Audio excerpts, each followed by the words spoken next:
Hi, I'm Kelly with citruscycles.ca. I'm here with the Reptila 1000. It's made in Hungary by Gepida. And as you can see, it is a comfort-oriented step-through with a centrally placed battery, which helps distribute the weight of the bike better and improves the handling. It's got the Bosch mid-drive, it has an internally geared hub, even includes a cafe lock, fenders, lights, a little pump, suspension fork, puncture-resistant tires, and a really comfortable riding position. It's an incredible value for the price and the quality of the components that you're using, and you can see all of the specs on our website at citruscycles.ca. There you'll find the current pricing, you can order online, you can find our contact info as well, so if you wanted to reach out to us with any questions that I don't cover in the video, or if you want to schedule an appointment to come try it here in Ladysmith, or take advantage of our Try at Home program where we'll bring it to you anywhere on Vancouver Island or the Lower Mainland, you can find all of that on our website at citruscycles.ca. In this video I'm going to take you through the details of the bike, and I'll take you on a ride test as well. So as I mentioned, it is a step-through, and what I love about this design that Gepida has used is that instead of placing the battery up high on the rear rack, which can affect the handling of the bike and the balance as well, they've centrally located it low, which helps keep the center of gravity really low and really helps improve the handling of the bike. So I really love that feature about it. We do have the Bosch Performance line, which is a nice upgrade. A lot of times bikes in this price range are coming with the Active line, and the Performance line does give you more than 25% more torque than the Active line. And torque is what you need for climbing hills, and that's one of the great things about having mid-drive is that it has a lot of torque to help you climb the hills. Plus, when you change gears, or in this case we've got an internally geared hub here, that directly impacts on the motor. So when you change to an easier gear to climb the hill, it impacts on the motor, and that is going to help you climb those really steep hills. The Bosch Performance line is also very responsive. It's sensing your torque, that is how hard you're pedaling, your cadence, that is how quickly you're moving your legs, and the speed of the bike. There's a speed sensor back here and a magnet, 1,000 times per second. So it's essentially reading your mind, and it makes it really very responsive. The Bosch system being made in Europe, it's very reliable, and Bosch has a fantastic service center. Most bike shops know how to deal with the Bosch system.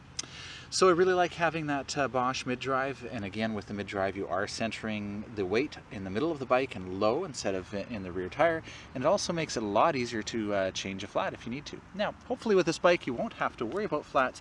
We do have the Schwalbe Energizer e-bike specific tires. They have the K-Guard level 3, so they have a high degree of puncture resistance.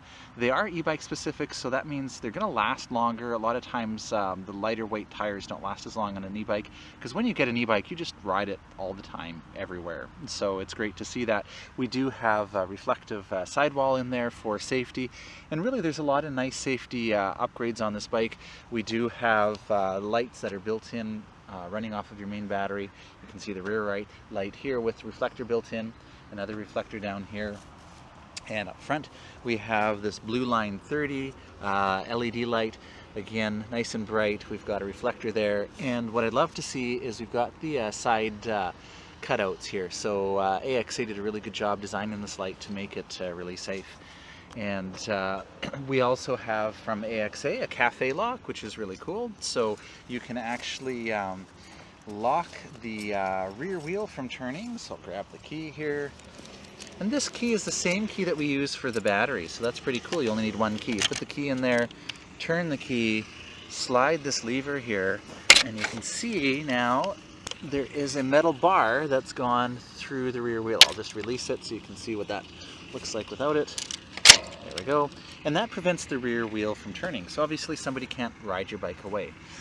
However, they could lift it up and put it in a truck, so for that reason they do have this little port on the side of the lock here that allows you to put a chain in there. So let me grab the chain to show you what that looks like. So if you need to prevent somebody from actually carrying your bike away, then you could go with something like this chain here, or it's also available as a cable. And basically this goes into the port here on the folding lock, and then you wrap this around, you know, whatever you're locking it to, and makes it quite secure. The great thing about that is, again, we're just using one key. So you've got one key that removes the battery from the frame, and it's the same key that you use for the cafe lock and will also work with the chain. So it's pretty cool. The battery, speaking of the battery, it does need the key to remove it from the frame, but you don't need the key to ride the bike. This comes with the Bosch Power Pack 400. It can be upgraded to a 500. One of the great things about Bosch is that when they came out with the new 500 watt-hour battery, which gives you 25% more range, they purposefully made it backwards compatible. So you could actually put a 500 watt-hour battery on here. It looks identical, but that gives you 25% more range. You can charge the battery on the bike. There's a little cover here. It doesn't have a tether to hold it in when you take it off, so do make sure that you don't misplace that, and then you can charge the battery right there. Now, the cover is actually nice and secure. And I push that in there. It's a little bit hard to do with one hand. See if I can get it in there. It's definitely going to stay in and protect the charging port from the elements, and I would recommend using 2 fingers for this, or 2 hands for this. Also going to stay on and not fall off, so that's good. You can also remove the battery from the bike and charge it inside if you wish. Got a nice full-length chain guard here, top and a little bit on the bottom here to protect your pants and keep everything clean. It's nice, we don't really have to worry about the chain falling off because we do have this internally geared hub, so that really lowers the maintenance requirement. Clean your chain from time to time, but because it's not jumping up and down the cassette, the chain isn't going to stretch. It's going to last a lot longer. You're not going to have your derailleur possibly getting bent and then your shifting not happening correctly, or the cable stretching, or that sort of thing. With the internally geared hub, very, very low maintenance requirement, which is fantastic. I really like that. It means you're just going to ride your bike more rather than spending time cleaning it. When we go up to the bars here, you can see it is a 8-speed Shimano Nexus, and the great thing about an internally geared hub is not only is there less maintenance required, but you can also shift while you're stopped. So even though we're stopped right now, I can shift this into a lower gear to make it easier to start out pedaling, and then as I'm riding, I can simply twist and shift to a higher gear. Now, you will find when pedaling under a heavy load, if you shift it, it will turn, but it won't actually shift until you ease up a little bit on your pedaling to make it easier for it to shift. So it's really easy to shift while you're stopped, and when you're pedaling, you do need to ease up a little bit on the power in order for it to shift, and I'll try to show that to you in the video. But this is really great, being able to shift while stopped, and what I mean by that is on a regular bike with a cassette and derailleur, you've got the trigger shifters there, and if you stop suddenly, or you're not paying attention and you stop, and you're in a really difficult gear, one of your higher gears, and then you try to start pedaling, it can be really tough to get going because it's so hard to turn those pedals. And of course you can't shift because you're stopped. With the internally geared hub, if you're in 8, no problem, we can go all the way back down to 3, or if you stop in the middle of a hill, we can even go down to 1 and start climbing. So I really do like having that internally geared hub. While we're up here, I'll mention we've got these really nice swept back handlebars with ergonomic grips, and again, it's nice to see that in this price range. A lot of times, those are kind of the things that they find ways to save money, but it's a nice ergonomic riding position. We do have an adjustable angle stem here, so you can loosen that bolt off and adjust the angle. Just make sure you get that nice and tight again. Bit of a rise in the bars here, so it really gets you very upright. It's really very comfortable, and obviously super easy to get on and off here. We've got a nice wide step-through area there, and it's quite low, so it's just a real comfort-oriented bike. The nice thing about a comfortable bike like this is you'll ride it a lot. So since there's no barriers to getting on it, you'll just get on and you'll ride. And you'll start using it for everything. And that's what we find with our customers that buy an e-bike. They just start riding everywhere and they start doing everything with it. So maybe they're going to work, or maybe they're going to pick up groceries. It's nice that you've got the rack here with blockers, so you can put your bags on there. They're not going to interfere with the wheel. If you're not bringing bags along and you just need to pick something up, we do have the spring-loaded clamp here as well, which is nice. A lot of really great touches with this bike. They've included a little hand pump here should you need it, and hopefully you don't, because like I said, these do have the fairly high degree of puncture resistance in the tires. We even have a quality name brand kickstand mounted to the rear chainstay here, making it very stable. It's not going to interfere with your pedals when you're moving the bike back. I really like the kickstand and the location of it. It's nice and secure, so it's really well thought out. Even the fenders here, these are SKS fenders. We've got a little bit of a mud flap here. We've got them connected to the rack here and to the frame. We've got these stays here, and same with the front. They're just you know, really good quality components throughout the bike. We do have a Sun Tour suspension fork up front to help smooth out the ride. It is a spring fork, and we do have some preload adjustment that you can make underneath the cover here. As far as comfort goes, they've also included a suspension seat post, which is going to help smooth things out, and we've got some adjustments in there. And actually, it's a fairly comfortable saddle. Obviously, the saddle is something that's easy to change. You can change the grips, and the other touch point of the bike that is easy to change is the pedals. I would change the pedals myself, but I'm pretty picky about my pedals. I like very wide platform pedals with pins because I ride in the rain. But for most people, they might actually like these pedals because you're not going to cut your shins up if you happen to stop and hit the pedals. But it does have a little bit of rubber grip on there to try to keep your feet on the pedals while the pedals are wet if you're riding in the rain. Let me head up to the back to the handlebars here. Before I talk about the display, I should talk about the brakes. These are Magura hydraulic rim brakes. So you can see down here, we've got what you'd expect from a rim brake. We've got the pads that squeeze against the rim to slow the bike down. But unlike a mechanical rim brake, these are actually hydraulic. So they're actually very effective. I've tested these brakes. They're very popular in Europe. We don't see them a lot in Canada. We're starting to see them a little bit more. And so when they first came in on one of my other bikes, I spent a lot of time riding them in the rain on big hills, testing them out to make sure that they were, you know, effective, because obviously an e-bike is a little bit heavier. You can get going at faster speeds and you want to be able to safely stop. And definitely I found that they were very effective. The hydraulic fluid is basically, you know, squeezing those pads onto the rim for you so that you're not relying on the strength of your hand to stop the bike. At the same time, what I like about these hydraulic rim brakes is they're virtually maintenance free. You can open up this lever here and move them out, and then you can drop the wheel to do any maintenance that you need to, put the wheel back on and put the brakes position back in.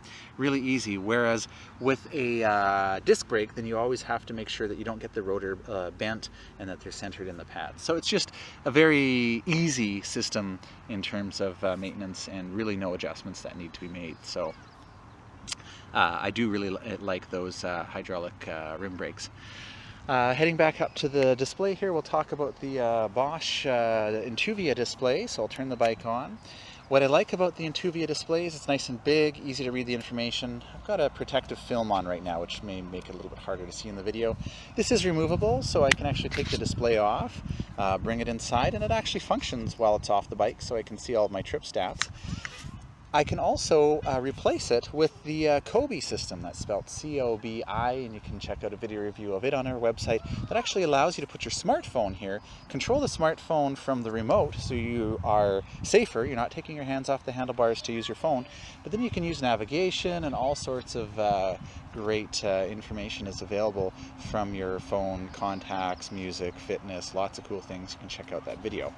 If you wish, you can permanently mount the display to the bike. You can see there's a little hole there and a little hole there, and it comes with a screw that allows you to mount it, but I like being able to remove it and bring it inside with me. So on the display, you can see the current battery level, you can see the current level of assistance, which is off, the current speed, and a trip computer down here. I'm going to turn my lights on. You can see it says lights on, and there's a little indicator there. Other indicators that'll come up from time to time is there are an up and down arrow in the top left corner, and so if the system detects that I should shift to an easier or more difficult gear using my twist shifter over here, it's going to recommend that. That's going to make it easier and more efficient for me, but it's also going to prolong your battery life because it's going to make the motor more efficient. So that's pretty cool. And in fact, the Bosch system has shift detection, so when you shift, it actually detects that and eases off on the power to make that shift easier to happen. So that's pretty cool as well. To change the level of assistance, I've got the plus and minus over here. So if I press plus, I can go to Eco. Eco is 50% of my input power. And by input power, I mean the Bosch system is sensing how hard I'm pedaling, that is my torque, my cadence, how quickly my legs are moving, the speed of the bike 1,000 times per second. So it's essentially reading my mind and knowing exactly what I'm doing and saying, okay, now I'm going to boost that by 50%. When I press the plus again, I can head up to Tour. Most people tend to ride on Tour. It's about 120%. Sport, and all the way up to Turbo. So you can control through the plus and minus here how much the bike is assisting you. Of course, that's going to impact the range. One of the great things about the Bosch system is on the trip computer here, you can see a lot of data, including my estimated range. So there's my maximum speed, average speed, trip time, and there's the range. So the battery is somewhere between 60 and 80%. On tour it's saying I can still go 33 kilometers. If I drop that down to eco, you can see it doubles it to 64. And if I go all the way up to turbo, of course, that reduces it to 23. But that's really cool because it is dynamic and adaptive. As I ride, it knows exactly how much power is left in the battery, and it calculates how much further I can go based on the level of assistance and also the last few kilometers that I've gone. So that's a pretty cool feature. Now, I can reset any of the data at any time by pressing and holding the reset button. I just reset that, and now it's changed the range to 89. That's based on the theoretical values. So before it was showing me based on the last few kilometers that I rode, saying, look, based on what you've just done, this is how much further you're likely to go. I reset that, now it's saying, okay, based on theoretical values, this is how far you can go. So that's a pretty neat feature that you have.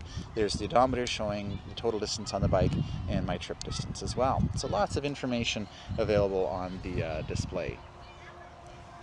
So all in all, it's actually a surprisingly good value for the quality of components that you're using. I'll take you on a ride test. So far, you know, what I've been doing on it, it's really comfortable, handles really well. I love having that Bosch performance line. I think, you know, they really made some great choices to get it to this price point. Instead of using the active line, they went the performance line, which I love, gives me more torque for the hills. We're still using quality puncture resistant tires. We've got the high quality hydraulic rim brakes, we've got the cafe lock, we've got the lights, we've got the fenders, we've got a comfortable riding position. It's really the only thing that maybe I would change, like I said, is the pedals, and I would probably upgrade to the 500 watt-hour battery, but I understand why they put that on there. Again, they're trying to hit a price point, and they're also realizing that, you know, for a lot of people, maybe they're going to ride on eco, and you know, 80 to 100 kilometers is fine. They're going to bring the charger along and charge the battery at lunch or something if they're riding for longer than that. So for a lot of people, they don't actually need that extended battery. For myself, I love having it because I like going on really long rides. You never know where I'm going to go. So all in all, great value, fun bike. You can check out the detailed specs on our website at citruscycles.ca.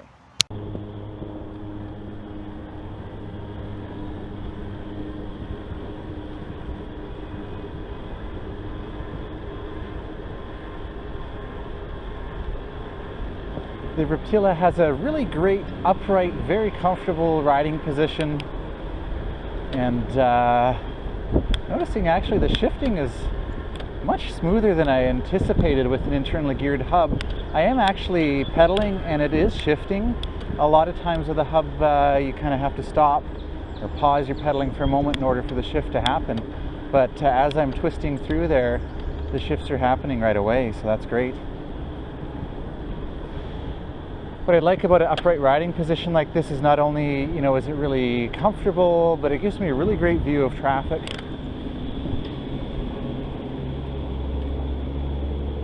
Here's a great example of the benefits of an internally geared hub. I had to stop here, and I didn't have to worry about downshifting ahead of time. While I'm stopped, I can simply go ahead and shift into the right gear.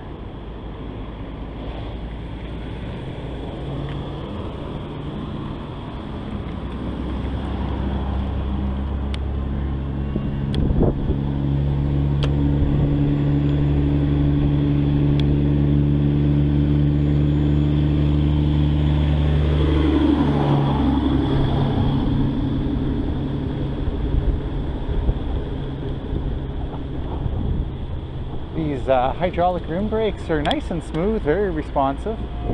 Got a big hill here now, I'll put it up to the turbo. This is where I'm noticing the shifting isn't happening. There, I just had to ease off a little bit on the pedaling in order for that shift to happen. And again there. No problem with the performance line powering up that hill in turbo. Didn't even have to use my easiest gear.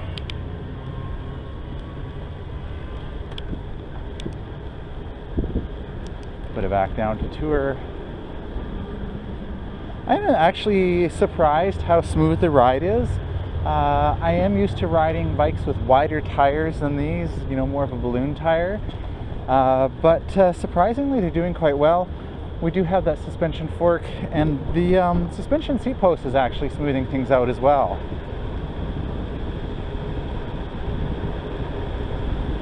I'm gonna get into some rougher terrain here, some broken pavement, some gravel and potholes soon. feel very safe going down that hill at the higher speeds. The bike is handling really well. It's not wobbly or anything like that. I'll do some kind of cornering here, swerving, and man, it handles quite well. I think part of that is having that battery centrally located really helps bring the center of gravity lower instead of up high and at the back on the rear rack.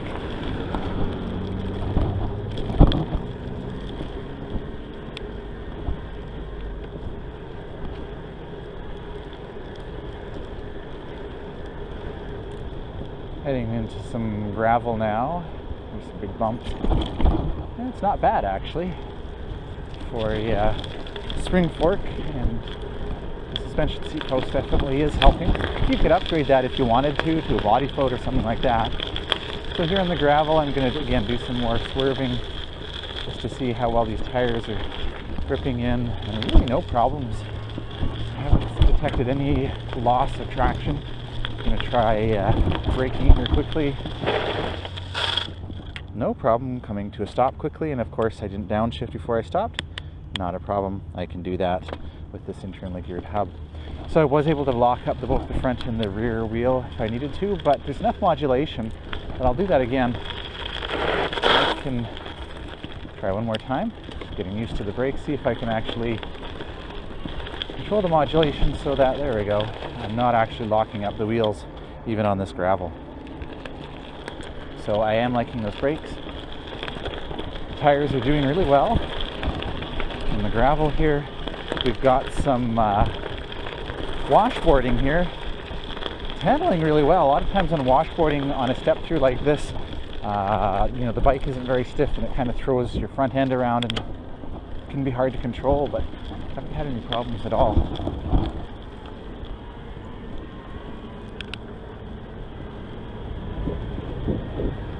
It's actually quite a responsive bike. You know, it looks, you know, obviously the riding position is very relaxed, very upright, really comfortable. And a lot of times you look at a bike like that and you think, oh, it's going to be slow and cumbersome, and you know, it's actually handling really well. It's quite lively.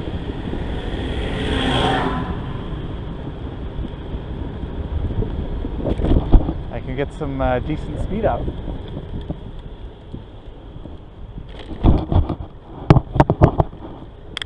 Get across some grass here, which sometimes can cause handling challenges on a narrower tire, but these are moderately wide and not having any issues at all. Pretty impressed with them. It is nice to have an e-bike specific tire that's going to last a lot longer than your typical super lightweight tire.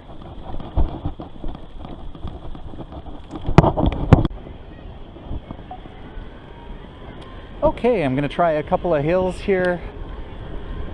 I do have a GPS built into the camera. I'm not sure if it's going to work correctly to show you the gradient of the hills. This first one isn't too bad. The next one after the tunnel is quite steep, and so I'll be putting it on turbo and shifting to an easier gear and see how well it works.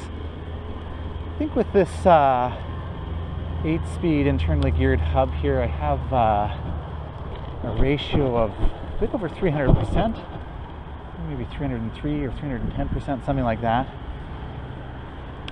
So for most urban environments, you know, light trails, things like that,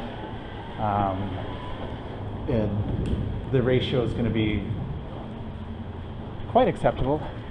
Certainly you'll be able to ride fast and get up most steep hills. Yeah, I really do love having that chain guard on there, actually. Just wearing jeans and not having to worry about it getting caught in the chain or getting dirty.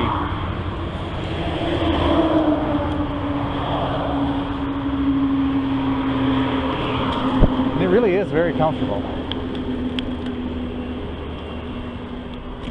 So here we go. This is a fairly steep hill. One of the things that I'm going to have to keep in mind is that when I'm shifting, you can see I'm in my easiest gear there, I do have to briefly ease up off the pedals in order for it to shift. I don't know if you could hear it in the video. When I tried shifting under a heavy load, you can hear a bit of a ticking That's your indicator to just briefly pause. Not even pause, just let up a little bit on the torque and it'll shift. So, you know, no problem getting up this hill about 11, 12 kilometers an hour. I didn't need any easier gear than what I had there. No problem getting up that hill at all. I noticed, because I ride a bike with a Bosch CX, I noticed I was going a little bit slower and I had to work at it a little bit harder. But, you know, the CX drive has 25% more torque than this. But, compared to the active line, this is way easier.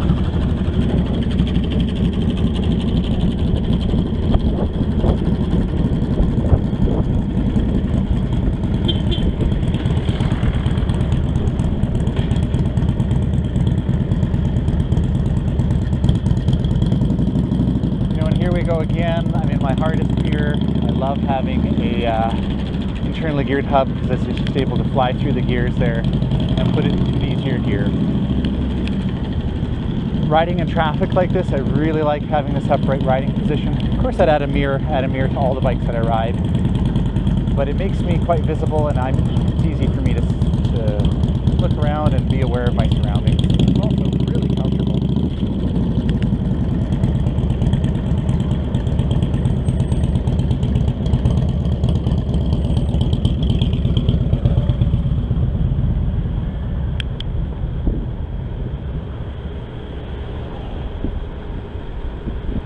Pretty quiet, actually. You know, as I'm coasting, I'm realizing I'm not hearing you know, the loud ticking that you usually get from the pawls in a hub. That's kind of nice. I like that. Quiet when I'm pedaling. So I'm above that 32 kilometer an hour cutoff, so the motor's not assisting me anymore. Not noticing a noticeable drag or anything. And I am finding that in this 8th gear, I am able to pedal past the 32 and still provide a lot of input. That's nice. A lot of times on a bike with an internally geared hub, the gear ratio just doesn't allow you to go fast. You know, once you get to 30, 35, your legs are spinning too quickly. So this is really nice. I can actually spin even faster.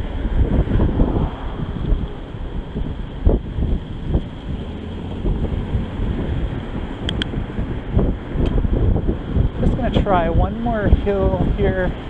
Something I like to do with the Step-Thru.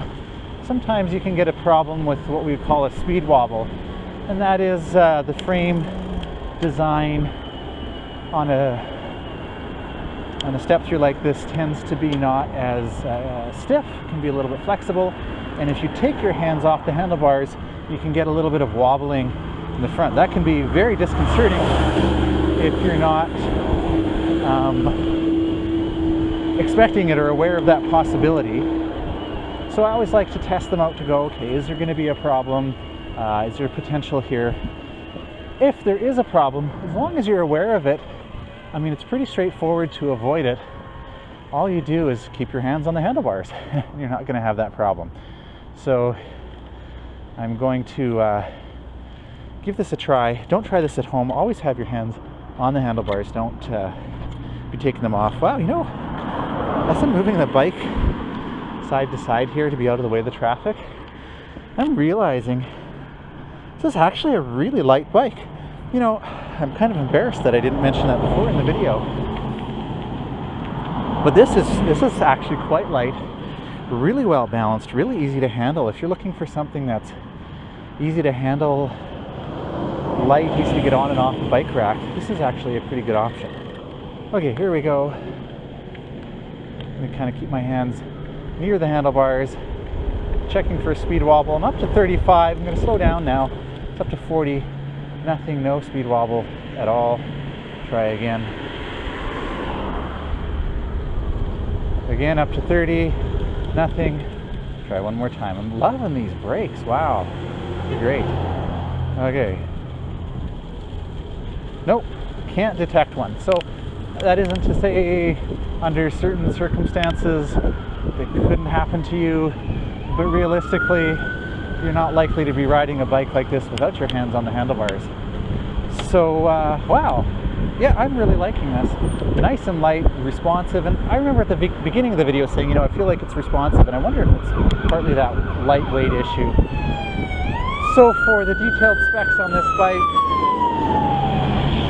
print pricing, to try it out, to ask any questions, head over to our website at citruscycles.ca.